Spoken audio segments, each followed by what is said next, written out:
नमस्कार दोस्तों, स्वागत है आप सभी का आपके अपने यूट्यूब चैनल अमन प्रयास जीके जिस पे। जैसा कि फ्रेंड्स, आज है आपका 4 सितंबर और 4 सितंबर को आपका सेकेंड शिफ्ट का जो एसएससी एमटीएस का एग्जाम था समाप्त हो गया है। तो आज के शिफ्ट में आपके जो भी 25 प्रश्न पूछे गए हूबहू टोटल 2500 के 2500 जीके जीएस के प्रश्न, साथ में अंग्रेजी के 10 से 12 प्रश्न आपके मिल गए।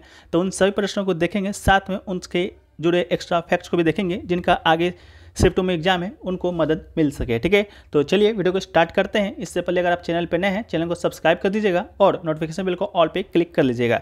तो पहला जो प्रश्न आपसे पूछा गया था वो कि अफगानिस्तान का आधिकारिक भाषा क्या है। ठीक है, तो अफगानिस्तान की आधिकारिक भाषा की बात करेंगे तो आपके ऑप्शन में एक दारी दिया गया था जो कि ऑप्शन नंबर 4 पे दिया गया होगा, कोई भी दिया गया होगा, लेकिन दारी दिया गया था जो कि आपका राइट आंसर था। ठीक है, अफगानिस्तान के आधिकारिक भाषा में दारी के साथ साथ जो पश्तो है ये भी दोस्तों आपका अफगानिस्तान का ही क्या है तो आधिकारिक भाषा है। इसके अलावा आपके ऑप्शन में एक सिंहली दिया गया था जो कि फ्रेंड्स आपका श्रीलंका का क्या था आधिकारिक भाषा है। एक आपका बर्मीज दिया गया था जो कि आपका म्यांमार का आधिकारिक भाषा है। ठीक है, इसके अलावा बांग्लादेश की आधिकारिक भाषा की बात करेंगे तो बंगाली हो जाएगा। पाकिस्तान की आधिकारिक भाषा की बात करेंगे तो आपका उर्दू हो जाएगा और नेपाल के आधिकारिक भाषा की बात करेंगे तो फ्रेंड्स आपका नेपाली हो जाएगा। ठीक है, तो अफगानिस्तान की आधिकारिक भाषा आपका क्या हो जाएगा, दारी, इसका राइट आंसर हो जाएगा। ठीक है, चलिए नेक्स्ट जो प्रश्न पूछा गया था आपसे वो पूछा गया था कि भारत में सेकंड जो प्रश्न पूछा गया था आपका कि आवर्तसानी के समूह 1 का वो तत्व बताना है जो कि हवा में जाने के साथ ही आपका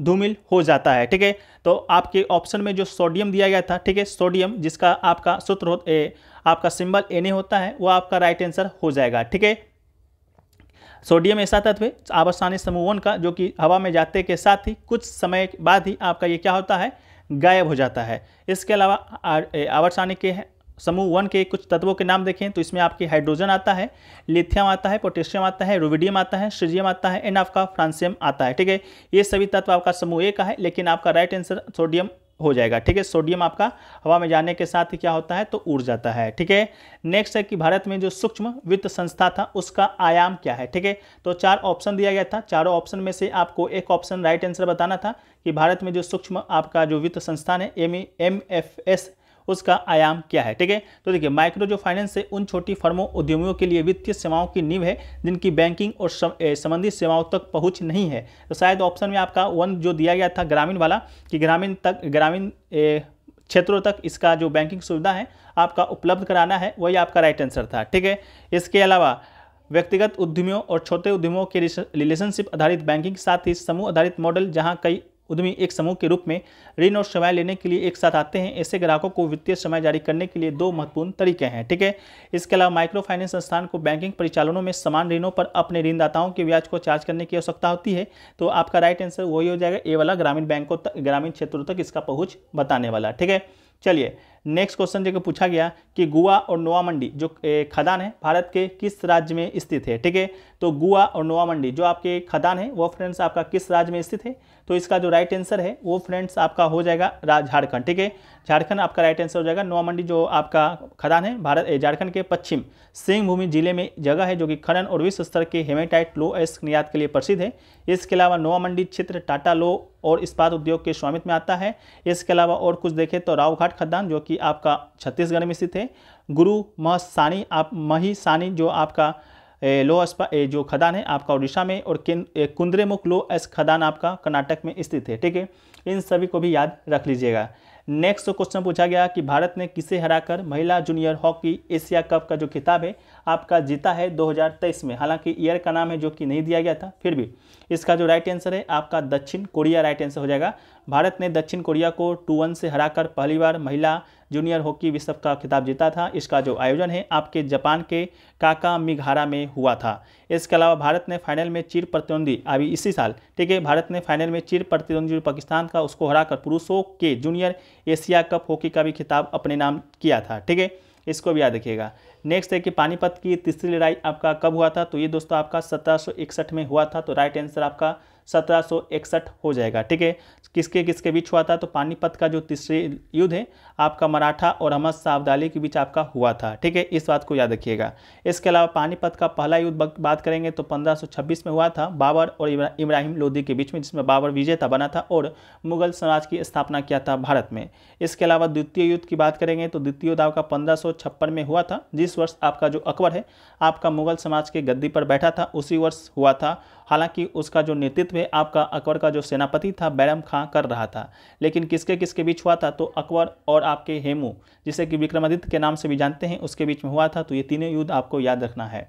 नेक्स्ट आपका है कि भारत के दोनों सदनों का जो चुनाव है आपका कौन करवाता है? ठीक है, तो निर्वाचन आयोग आपके ऑप्शन में दिया गया था, जो कि आपका राइट आंसर था। ठीक है, भारत का 2 सदन है, जैसा कि आपको मालूम होगा, लोकसभा और राज्यसभा। उन दोनों सदनों का जो चुनाव है आपका कौन करवाता है? तो निर्वाचन आयोग करवाता है। ठीक है, इसके अलावा निर्वाचन आयोग किस किस का चुनाव करवाता है? तो एक आपका तो लोकसभा हो गया, एक आपका राज्यसभा हो गया, इसके अलावा राज्य विधानसभाओं का भी चुनाव आपका निर्वाचन आयोग ही करवाता है। इसके अलावा राष्ट्रपति का चुनाव, उपराष्ट्रपति का चुनाव, ये भी आपका निर्वाचन आयोग कराता है। निर्वाचन आयोग की स्थापना की बात करेंगे तो 25 जनवरी 1950 को किया गया था। 25 जनवरी को राष्ट्रीय मतदाता दिवस में हम लोग मनाते हैं और इसका जो जिक्र है संविधान के भाग 15 में अनुच्छेद 324 से 329 तक में आपका भारतीय चुनाव आयोग का जिक्र किया गया है। ठीक है, इस बात को याद रखिएगा। इसके अलावा किस किस का चुनाव नहीं करवाता है? तो पंचायत का, मुखिया का, नगर पालिका का, ये सब का चुनाव आपका भारतीय चुनाव आयोग नहीं करवाकर आपका राज्य निर्वाचन आयोग है जो कि करवाता है। नेक्स्ट आपका है कि बुद्ध पूर्णिमा हिंदू कैलेंडर के अनुसार किस महीने में मनाया जाता है? तो हिंदू कैलेंडर के अनुसार वैशाख माह में, वैशाख माह में आपका गौतम बुद्ध का जन्म माना जाता है और बुद्ध पूर्णिमा इसी दिन मनाया जाता है, इसी माह में। ठीक है, नेक्स्ट आपका है गोविंद सागर या भाखल नागर जो परियोजना है आपका किस राज्य में स्थित है? ठीक है, तो राइट आंसर आपका हिमाचल प्रदेश हो जाएगा। गोविंद सागर झील हिमाचल प्रदेश के ऊना, बिलासपुर जिलों में स्थित एक जलाशय है।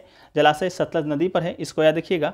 गुरु गोविंद सिंह के 10वें जो सिख गुरु थे उनके सम्मान में जाना जाता है और दुनिया का अधिकतम गुरुत्वाकर्षण में से एक आपका भाखड़ा नागल बांध अपनी सबसे निचले नींव से लगभग 225.5 मीटर ऊंचा है। ठीक है, इसको याद रखिएगा।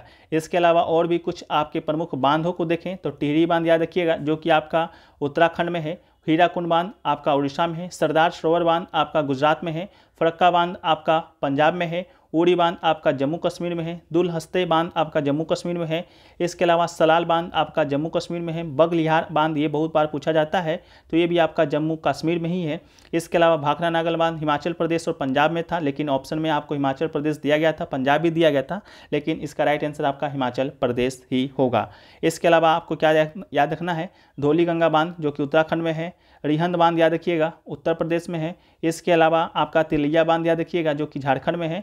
इसके अलावा आपको बिशलपुर बांध जो कि राजस्थान में है। सभी बांधों का जो PDF है आपको मिल जाएगा, तो इसको चिंता लेने की बात नहीं है, अभी सिर्फ सुनते चलिएगा। इसके अलावा राणा प्रताप सागर बांध राजस्थान में है, जवाहर सागर बांध राजस्थान में है, गांधी सागर बांध की बात करेंगे तो मध्य प्रदेश में है, इंदिरा सागर बांध आपका मध्य प्रदेश में है, ओंकारेश्वर बांध आपका ये भी मध्य प्रदेश में ही है। इसके अलावा गुजरात में कौन कौन सा बांध है? तो गुजरात में आपका काकरपाड़ा बांध और उकाई बांध आपका गुजरात में है। महाराष्ट्र की बात करेंगे तो कोयना, उज्जैनी और जायकवाड़ी बांध आपका महाराष्ट्र में है। शिव समुद्रम आपका कर्नाटक में है। अलमाटी भी आपका कर्नाटक में है। तुंगभद्रा भी आपका कर्नाटक में है। ठीक है, इसके अलावा इडुक्की आपका केरल में है। इसके अलावा कल्लाई बांध आपका तमिलनाडु में है। ठीक है, श्रीशैलम बांध आपका आंध्र प्रदेश में है। तो इन सभी इंपॉर्टेंट बांधों को याद रखिएगा, साथ में एक बार सभी को पढ़ लीजिएगा, PDF आपको टेलीग्राम पे मिल जाएगा। नेक्स्ट पुस्तक लिखा गया कि अनटचेबल जो पुस्तक है आपका उसके लेखक कौन है? ठीक है, तो अनटचेबल जो पुस्तक है उसके लेखक की बात करेंगे फ्रेंड्स, तो इसके जो लेखक हैं मुल्कराज आनंद आपका राइट आंसर हो जाएगा, जिन्होंने 1935 में ये प्रकाशित किया था। इनका पहला उपन्यास था। इसके बाद जो एक कुली उपन्यास है जो कि 1936 में प्रकाशित किया था, मुल्कराज आनंद का ही है। इसके अलावा two leaves and the word ये भी दोस्तों आपका मुल्कराज आनंद का ही उपन्यास है।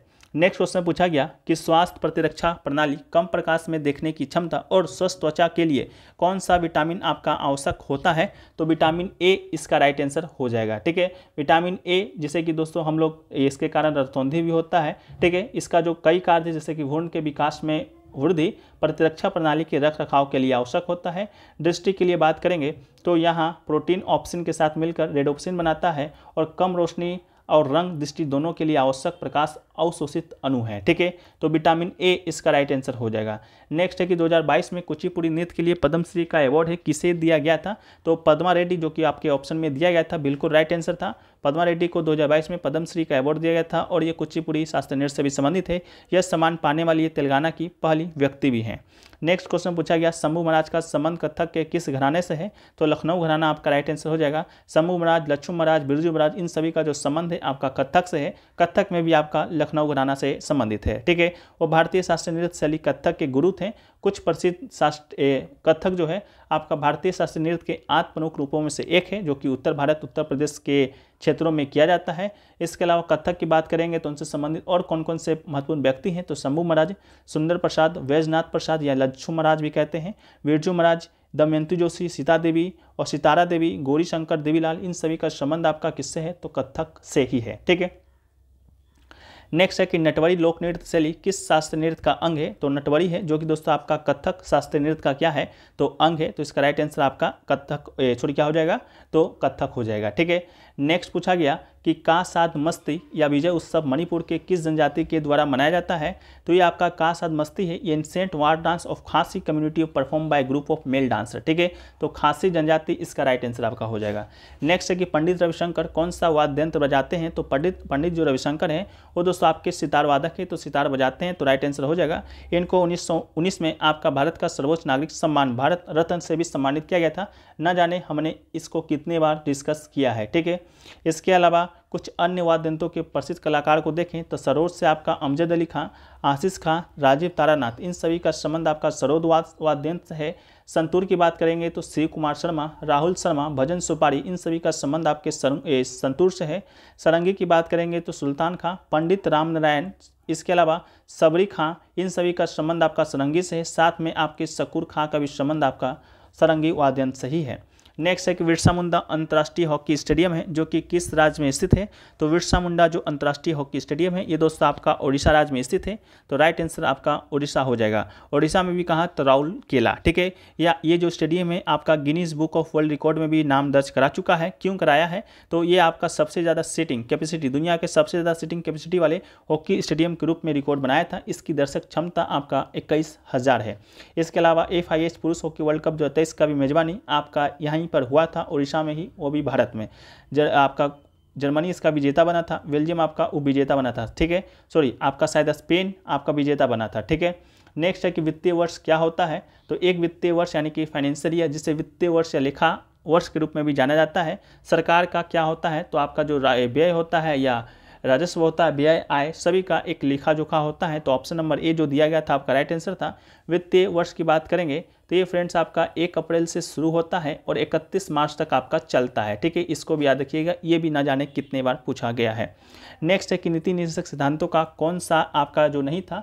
4 ऑप्शन दिए गए थे, जिसमें से एक ऑप्शन समाजवादी था, गांधीवादी था, एक आपका उदारवादी या भौतिकवादी था। ठीक है, तो ये तीनों आपका क्या है? तो आपका राज्य के नीति निर्देशक सिद्धांतों का वर्गीकरण है। एक आपका दिया गया था ऑप्शन में सत्तावादी, जो कि आपका बिल्कुल गलत आंसर है, ये आपका नहीं है। साथ में एक बार इससे पहले भी इस तरह का प्रश्न आपसे पूछा गया था, जिसमें ऑप्शन दिया गया था यही 3 और एक दिया गया था नेहरूवादी। ठीक है, तो उस समय आपका नेहरूवादी राइट आंसर था, आज आपका सत्तावादी राइट आंसर है। ठीक है, जो भारत का नीति निर्देशक सिद्धांत है उसको 3 वर्गीकरण में किया गया है, समाजवादी, गांधीवादी, उदारवादी के साथ। ठीक है, नेक्स्ट है कि अरब सागर कौन से महासागर का विस्तार है? तो ये दोस्तों आपका हिंद महासागर यानी कि इंडियन ओशियन का आपका विस्तार है। ठीक है, अरब सागर हिंद महासागर का उत्तरी पश्चिम भाग है। इसकी सीमाएं पूर्व में भारत, उत्तर में पाकिस्तान, दक्षिण में ईरान, पश्चिम में अरब तथा अफ्रीका के सोमाली प्रायद्वीप द्वारा निर्धारित होती है।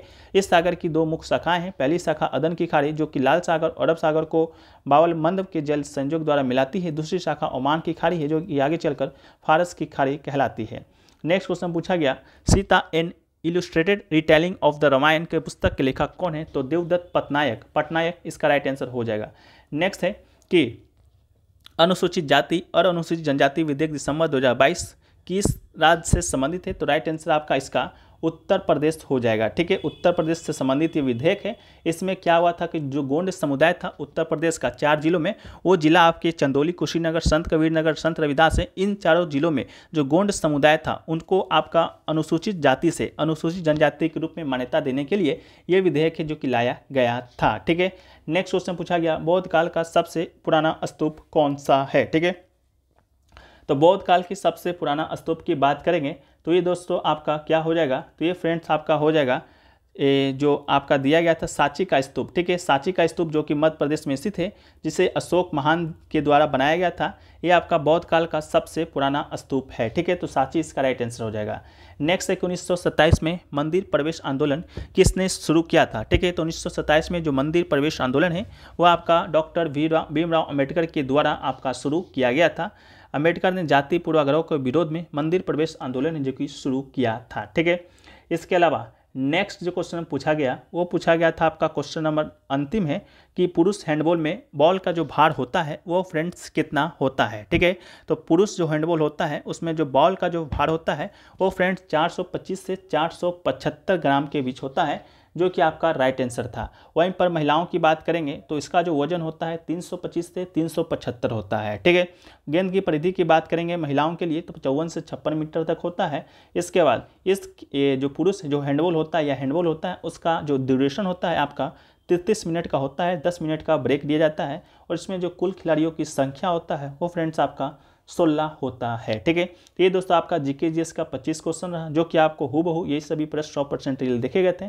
आपका 25 में से कितना सही हुआ आप लोग कमेंट सेक्शन में जरूर बता दीजिएगा। ठीक है, अब हम लोग कुछ इंग्लिश के क्वेश्चन देख लेते हैं, जिसमें से एक पूछा गया था गिल्टी का एंटोनिम्स। ठीक है, गिल्टी का एंटोनिम्स पूछा गया था, जिसमें से ऑप्शन दिया गया था इनोसेंट। ठीक है, इनोसेंट दिया गया था, तो आपका राइट आंसर क्या हो जाएगा, इनोसेंट हो जाएगा। ठीक है, इसके अलावा आपका ऑब्सेशन का सिनोनिम्स भी पूछा गया था। ठीक है, ऑब्सेशन का आपका सिनोनिम्स भी पूछा गया था, तो ऑप्शन में क्या क्या दिया गया था वो आप लोग बताइएगा, लेकिन हम आपको आपका ऑब्सेशन का सिनोनिम्स क्या क्या होता है, तो कंपल्सन होता है, इसके अलावा डिलोशन होता है, इंट्यूसिज्म होता है, फैसिनेशन होता है, आपका इन्फ्यूटेशन होता है एंड मानिया होता है। मेरे ख्याल से आपका फैसिनेशन है जो कि आपका दिया गया था, जो कि आपका राइट आंसर हो जाएगा। ठीक है, एक क्वेश्चन पूछा गया था barking up the wrong tree का इडियम क्या होगा। ठीक है, the phrase barking up the wrong tree means to make the wrong choice, to ask the wrong person to follow the wrong course. ठीक है, एक आपका इसी का एंटोनिम्स पूछा गया था, जिसका राइट आंसर डिस्पेयर होगा। ठीक है,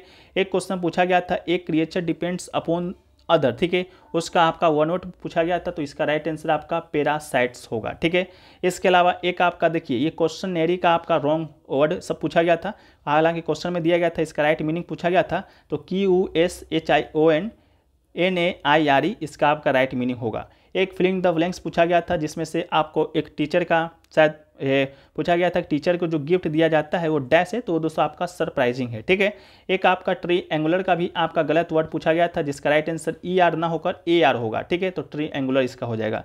एक आपका फ्लोड ओवर दिया गया था, एरोप्लेन आपका किससे कहाँ से उड़ता है, तो ये आपका फ्लो ओवर होगा। ठीक है, एक आपका एन रेंज दिया गया था, वर्ड में दिया गया था, गलत आपको बताना था, तो वो दोस्तों आपका A रेंज हो जाएगा। ठीक है, इसके अलावा एक आपका फिलिंग द ब्लैंक्स दिया गया था कि जो आपका क्रिमिनल होता है उसको क्या कहते हैं, तो उसको एक्यूज्ड कहते हैं। ठीक है, तो इसका राइट आंसर आपका एक्यूज्ड हो जाएगा। एक पूछा गया था study of sound and sound waves. ठीक है, study of sound and sound waves का दोस्तों आपका पूछा गया था कि क्या होता है, एक वर्ड मीनिंग पूछा गया था, तो इसका राइट आंसर एकॉस्टिक इसका राइट आंसर हो जाएगा। ठीक है, तो ये सभी प्रश्न दोस्तों आपके आज के सेकंड सेट में पूछे गए थे, जो कि 100% रियल हैं एंड ऑथेंटिक प्रश्न है। ठीक है, आशा करते हैं आपको ये वीडियो पसंद आया होगा। वीडियो पसंद आया है तो वीडियो को लाइक कर दीजिएगा, चैनल पर नए होंगे चैनल को सब्सक्राइब कर दीजिएगा, PDF टेलीग्राम पर मिल जाएगा, लिंक डिस्क्रिप्शन में दिया गया है। जय हिंद।